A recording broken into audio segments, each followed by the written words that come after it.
Le cercle Humania représente pour moi un cercle très ouvert en termes de réseau, en termes de sujets abordés, en termes de richesse des échanges. Et donc c'est ça que je trouve particulièrement intéressant. Je suis ravie de participer pour la 3e fois consécutive au Cercle Humania. C'est un beau moment pour échanger entre pairs avec de formidables interventions où on apprend beaucoup.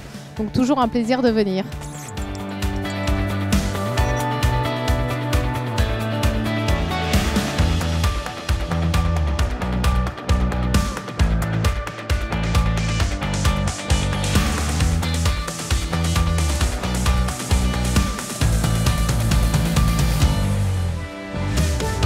Nous avons montré récemment que l'accumulation de capital humain avait un rôle primordial sur la croissance de long terme. L'Union européenne en fait ne valorise pas un de ses actifs phares qu'est le capital humain. Les grands pays ont compris qu'au-delà de l'investissement physique, capitalistique, était nécessaire l'investissement en capital humain.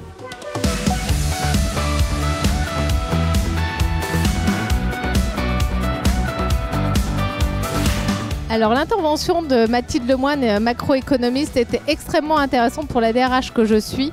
Le fait de comprendre que le capital humain est un investissement très très fort dans des pays comme les États-Unis et la Chine était pour moi une nouveauté. C'est également ce qui crée la croissance économique. J'ai également découvert où en était le poids de l'Europe dans le PIB et on a des progrès à faire et c'était extrêmement intéressant comme intervention.